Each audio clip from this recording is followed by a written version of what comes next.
2 levels. Those are the only obstacles standing between my hunter and reaching level 60 in World of Warcraft.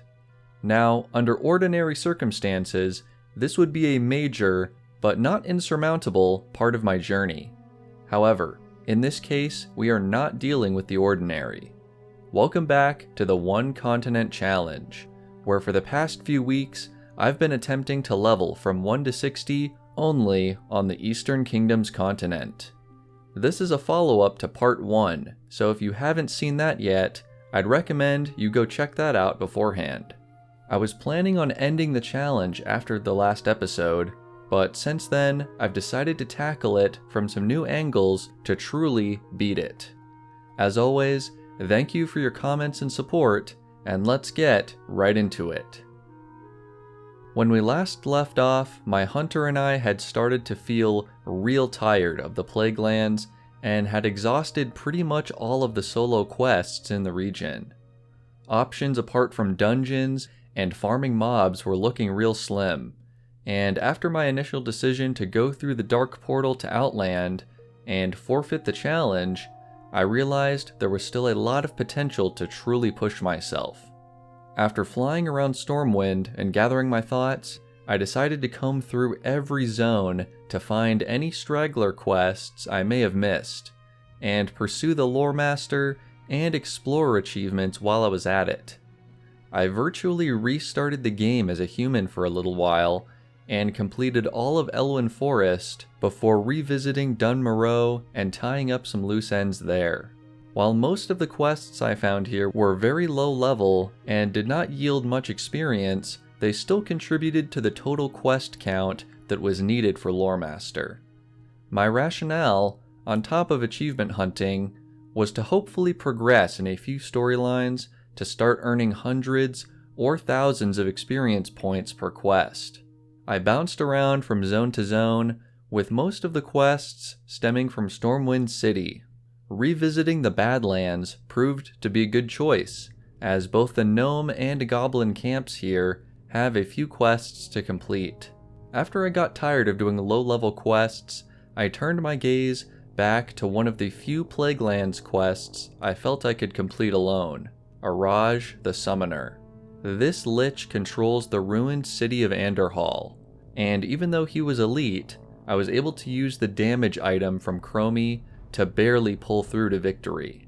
At a loss for what quests to do next, I decided to venture into Quel'Thalas and explore both of the zones to pass the time. As expected, Shalandis Isle in the Ghostlands was my favorite stop. How I wish I could just sail away and find some new quests.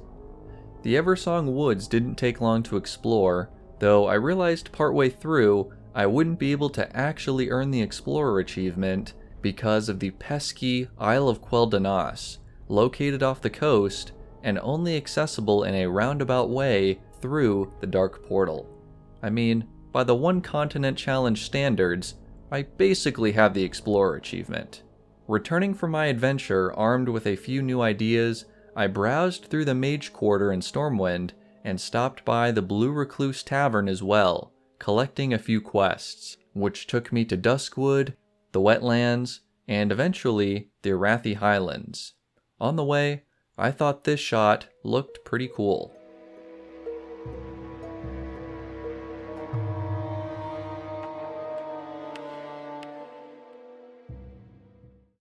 After finishing up in Arathi and wrapping up my business with the mages, my final idea before outright searching again was visiting the Farstrider Lodge in Loch Madan, which had a few simple quests along with the Stone Rot Dam, which I had forgotten to visit on my initial leveling journey.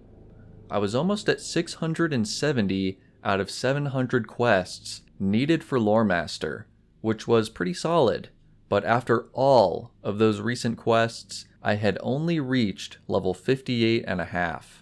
With Stormwind utterly ransacked in terms of experience, I turned my attention to my own home city, Ironforge, where I found my next task being given by none other than King Bronzebeard himself. The princess had been kidnapped, and the king wants answers. Where else could this journey have taken me but back to Blackrock Depths. I was to locate the leader of the princess's guard, now held within one of the prison cells. Now, I've gone through this process before when I was retrieving the Dark Iron fanny packs. Remember the fanny packs? But this time I was going to need to push deeper into the prison block. The initial advance down the hallway wasn't too bad. However, I did realize I was going to need a key if I was going to talk with the captured dwarf. After flipping through my trusty dungeon companion, I figured out I would need to borrow the key from High Interrogator Gerston, the boss of the prison block. This could have been a very straightforward process. However, for some reason I did not realize there was an open back door into the interrogation room, despite there clearly being one on the map. I thought this small door would open only after the boss was defeated to open the shortcut. So, in effect, I spent half an hour clearing down the central corridor to the boss room and gathering the key, only then to see the hallway in the back. Despite my inefficient method, I was able to free the guard captain and deliver his message back to the king for a nice chunk of experience. I knew I wasn't going to be able to complete the follow-up by, running the entire dungeon by myself, but even completing part of a dungeon quest helped out a lot. I was feeling good about my progress in this chapter, but I knew it was only a matter of time before I was pulled back to my old nemesis. Stratholme, the Dead City. Pretty much all of my remaining quests led me here, a twisted ruin filled with skeletons and zombies. As I mentioned in the last episode, I had once tried to infiltrate this dungeon but failed miserably. But since then, I had learned from my time in Blackrock Depths. I had improved on my escape tactics, my feigning death, my pet usage, if you will. What better way to show that I can conquer not only the one continent challenge, but the WoW alone challenge as well, by entering a level 60 dungeon by myself and finding success. Slowly but steadily, I began to make progress, collecting some plagued flesh samples, freeing some lost souls, and eventually even hitting level 59 during my encounter. 1 level to go. I ended up finding a nice cloak upgrade along with the rest of the samples I needed, and after clearing to the end of the first roadway, I hit the jackpot with a solid weapon upgrade that was going to help out a lot. I still had quite a few Stratholme quests to do, but soon after this point I ran out of ammunition, making my hunter pretty much useless. In a last-ditch effort to grab a quest item from a crate, I sent in my pet as a distraction and rushed to the box, only to find nothing. Turns out, the crate spawns a boss who then drops the item when you defeat him. And yes, I forgot to grab 5 flasks of holy water from the other boxes on the roadside. Exhausted but not yet defeated, I returned to Light's Hope Chapel and turned in the flesh samples. I realized I was going to need to go in better prepared if I was to push deeper into the city and complete my final challenges. However, brute force was only going to lead to problems down the road, literally. And so, being the crafty hunter that I am, I did some research and came to the conclusion that subterfuge and a small amount of style were my best options going forward. I ventured back to Elwynn Forest, visiting a small cabin tucked away in the foothills to learn alchemy and herbalism, the 2 professions in the game needed to brew a variety of important potions. I also picked up fishing in order to collect some additional potion supplies. Some of you might know where this is going. In a world without many well-known alchemists, not to mention very little auction house activity, this was the only way of bringing my plan to fruition. I spent several hours retracing my steps throughout the zones and leveling up my alchemy skills, fishing up a few treasures along the way. I also found a couple more quests, including this breadcrumb quest in the Alterac Mountains that gave me a nice 9,000 experience. Journeyman, expert, artisan, more explorations yielded more practice in my new skills. and I found it fun to level up a profession that I've never really tried before. I won't include too much of the minutiae about this process, but hopefully you'll get an idea from the footage in this section. Upon hitting Alchemy 265 and gathering some rare ghost mushrooms, I realized the next step was going to be the most challenging, finding the recipe for my desired potion. As most of you probably know, many recipes can be learned from the profession trainer, but there are some you can only find as drops in the world.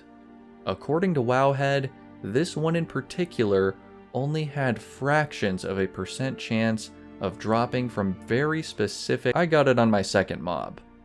I could hardly believe it, but it seems the game wanted to see how my adventure would go and gave me a pass on what would otherwise have been a large struggle. A few more ghost mushrooms later, and I hearthed back to the cabin where my journey began.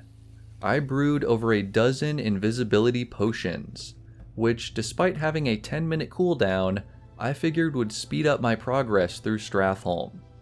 With extra ammo, food for myself and my pet, and now some awesome potions, the final adventure was upon us. Round 2 in Stratholme began with a rocky start. Turns out, the zombies in the first section can actually see through invisibility, which I thought was pretty unhelpful. However, I realized I was going to need to clear out this first road anyway to free some more of the lost souls and grab the holy water I forgot earlier. After a couple of hours, I had made it around the corner again and was able to clear out the first courtyard. The Scarlet Courier mini-boss wasn't too difficult, but Fras Siabi himself turned out to be a bit too tough to solo.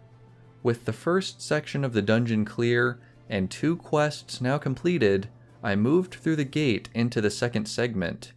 A few packs later, I was approaching the Scarlet Bastion, the only living part of the city. After testing out that my potions would work this time, which they did, I made my way inside the Citadel.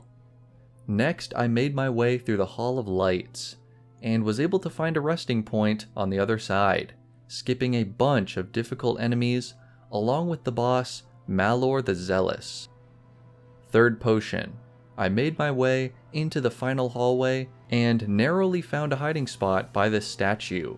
Now, I had 2 possible quests I could complete here. One required me to check behind this painting to grab, what else? Another painting. In the same little alcove resides Archivist Galford, a boss who I could take down for another objective. I had no idea how hard this boss would be, so I ended up just going for it, dismissing my pet and making it inside the alcove before my potion wore off. The boss turned out to be pretty difficult in such a small area, so I quickly grabbed the painting before getting fire blasted back to the graveyard. This was all for the best, however, since I had what I needed to win.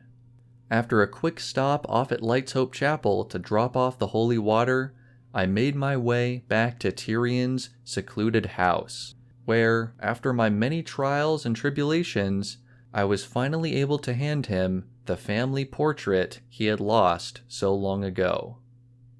Level 60.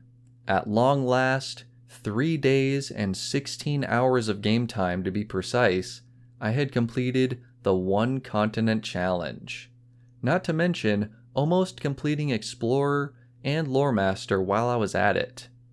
While there were definitely more efficient ways of going about it, I feel satisfied having tried out some new things and learning more about this incredible game. This will probably be my last gameplay-centric video for a while, but I have plenty more projects on the way. Thank you so much for watching, and until next time, may the Force be with you.